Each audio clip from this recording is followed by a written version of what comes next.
Okay sir, exercise 1.3 जो है वो हम स्टार्ट करने जा रहे हैं। ठीक है, क्वेश्चन नंबर 1 में आपको सेट ए के एलिमेंट जो है वो दिए गए हैं ए, बी, सी और डी, और सेट ऑफ बी के एलिमेंट जो है वो आपको दिए गए हैं वाई और g. First of all question number 1 है ए इंटू बी आपको फाइंड आउट करना है। ठीक है बेटा, तो ए इंटू बी हमें फाइंड आउट करना है।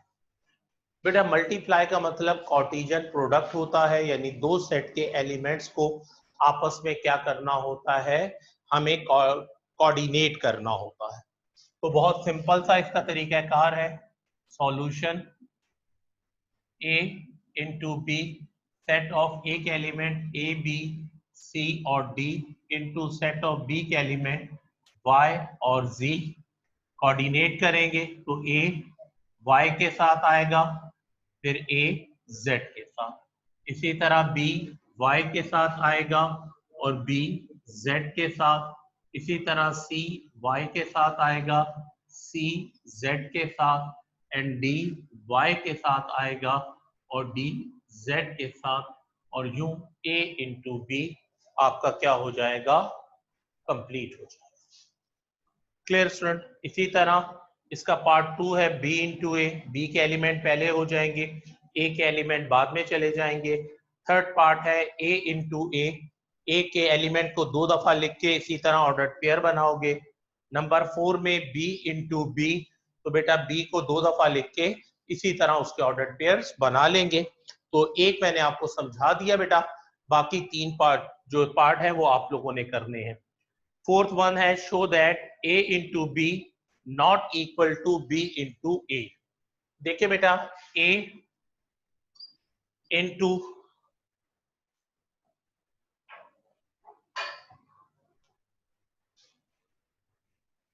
ए इंटू बी में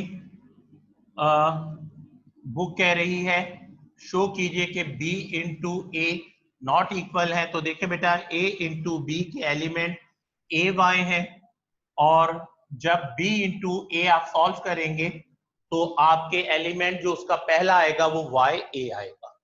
अब होता यह है बेटा कि ऑर्डर्ड पेयर में जो पहला एलिमेंट है वो डोमेन कहलाता है, और जो सेकंड एलिमेंट है वो रेंज कहलाता है। बिल्कुल इसी तरह इसमें डोमेन y हो गया और रेंज a हो गया। तो आप देख लीजिए इक्वल के लिए डोमेन और रेंज का सिमिलर होना जरूरी या शर्त होती है। यहाँ पर डोमेन और रेंज जो है वो सिमिलर नहीं है, जिससे ये बात वाज़ेह हुई कि a into B not equal to b into a. ठीक है स्टूडेंट्स, तो ये जस्ट a इंटू बी आप पहले सॉल्व किया, नंबर 2 में b इंटू ए सॉल्व किया हुआ है, तो सिर्फ ये इतना सा काम आपको जो पार्ट नंबर तो नहीं दिया उसने सिर्फ ये बात आपसे की है, तो यूं आप इसको मेंशन कर देंगे जिससे वेरीफाई होता है कि a into B not equal to b into A है। इसके बाद बेटा क्वेश्चन नंबर 2 आ जाता है। क्वेश्चन नंबर 2 में वो आपसे कह रहा है कि सपोज दैट, आप सपोज कीजिए the ordered pairs. Ordered pair उसने दिए हैं x प्लस वाई कॉमा 2, एक ऑर्डर्ड पेयर दिया है x plus Y comma 2, and दूसरा ऑर्डर्ड पेयर उसने आपको दिया है 4 कॉमा x माइनस वाई, और क्या सपोज करना है, उसने कहा जनाब ये आपस में इक्वल है। तो ये दोनों ऑर्डर्ड पेयर आपस में क्या है, इक्वल है। x plus Y comma 2, 4 comma x minus Y, तो उसके मुताबिक ये दोनों ऑर्डर्ड पेयर आपस में क्या है, इक्वल है। और अब उसका हमसे रिक्वायरमेंट ये है कि हमें find the value of x and y, हमें x और y की वैल्यू फाइंड आउट करनी है। तो क्या करेंगे बेटा, सॉल्यूशन, सॉल्यूशन में आप लिखेंगे बाय कंपेयरिंग, बाय कंपेयरिंग। क्या कंपेयर करेंगे बेटा, कॉमा से पहले मैंने आपको बताया डोमेन है, तो आपने डोमेन लिखा इज इक्वल टू 4, तो डोमेन इक्विवेलेंट टू डोमेन हो गया।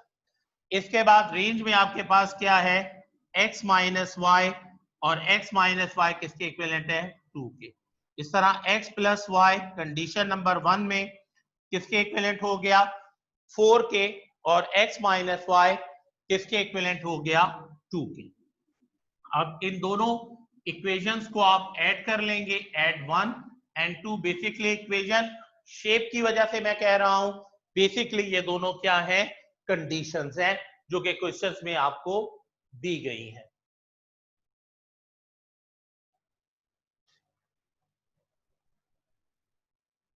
ठीक है बेटा। अब x plus Y is equal to 4 add होगा x minus Y is equal 2 में, तो प्लस का y है माइनस का y है, आपस में कैंसिल हो जाएगा बेटा। 1x प्लस 1x कितना हो जाएगा, 2x, 4 प्लस 2 कितना हो जाएगा, 6। इस तरह 2x किसके इक्विवेलेंट हो जाएगा, 6 के। 2x से मल्टीप्लाई हो रहा है, यहां जाकर डिवाइड हो जाएगा, 2 1s are 2, 2 3s are 6, तो x की वैल्यू क्या निकल आएगी, 3। क्लियर हो गया स्टूडेंट। तो इस तरह x किसके बराबर हो गया, 3 के। अब y की वैल्यू कैसे निकलेगी, तो आप यहाँ पे सेंटेंस लिखेंगे, substitute value of x in 1, condition 1 में आप वैल्यू ऑफ x को सब्स्टिट्यूट करेंगे। तो इक्वेशन 1 में x plus Y is equal to 4, तो x को आप रिप्लेस कर देंगे 3 से, 3 प्लस वाई किसके इक्विवेलेंट हो गया, 4।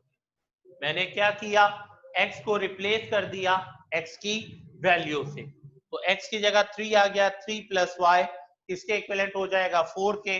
y यहां रहेगा, प्लस का 3 वहां जाके क्या हो जाएगा, माइनस का 3 हो जाएगा। 4 में से आप 3 माइनस करेंगे तो रिमेनिंग क्या बचेगा, 1। इस तरह x की वैल्यू आपके पास क्या आ गई, 3 आ गई, और y की वैल्यू आपके पास क्या निकल आई, 1 निकल आई। तो क्वेश्चन नंबर 1 और क्वेश्चन नंबर 2 है।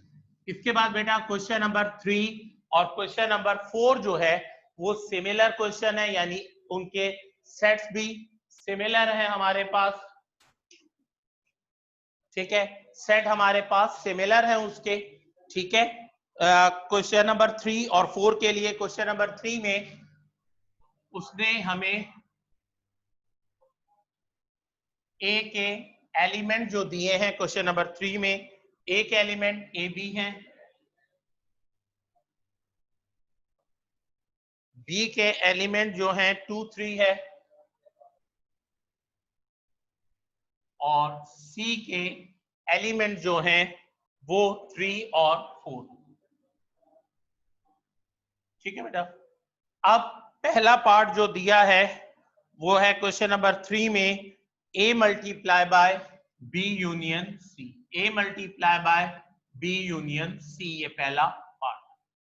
कैसे सॉल्व करेंगे बेटा, आपने क्वेश्चन लिखा a multiply by bracket b union c, element of a लिखेंगे, a और b हैं, मल्टीप्लाई बाय बिग ब्रैकेट बनाएंगे, फिर उस बिग ब्रैकेट में b के एलिमेंट लिखेंगे जो कि 2 और 3 है, यूनियन c के एलिमेंट लिखेंगे 3 और 4 है, और बिग ब्रैकेट को क्लोज कर देंगे। नेक्स्ट स्टेप में बेटा a और b into b union c, b और c के एलिमेंट को यूनियन करेंगे तो आंसर बनेगा 2 3 4। अब a जो है वो b के साथ क्या होगा, मल्टीप्लाई होगा। तो किस तरीके से होगा बेटा, a के साथ 2 आएगा, a के साथ 3 आएगा, और a के साथ 4 आएगा।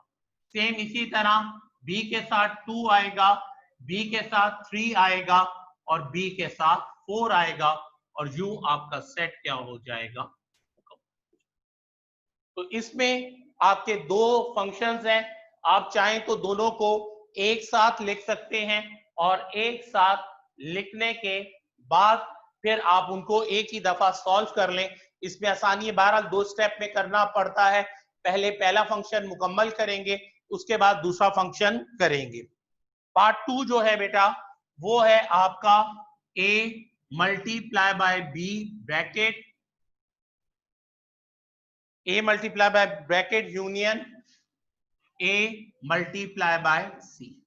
तो बेटा बिग ब्रैकेट बनाएंगे, a के एलिमेंट लिखोगे क्या है A B, multiply by b के एलिमेंट लिखोगे 2 3, ब्रैकेट क्लोज करोगे, उसके बाद यूनियन का साइन आएगा, फिर बिग ब्रैकेट बनेगा, a के एलिमेंट लिखेंगे A B multiply by c के एलिमेंट लिखेंगे जो कि 3 4 है और बिग ब्रैकेट को क्लोज कर देंगे।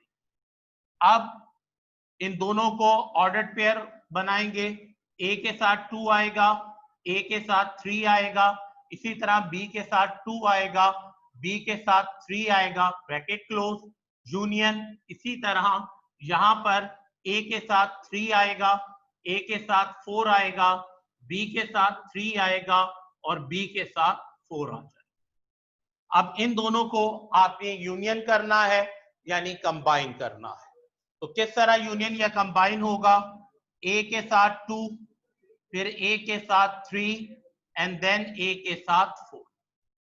ठीक है बेटा, इसके बाद b के साथ 2, देन b के साथ 3, देन b के साथ 4 और ये क्वेश्चन का क्या बन जाएगा आंसर।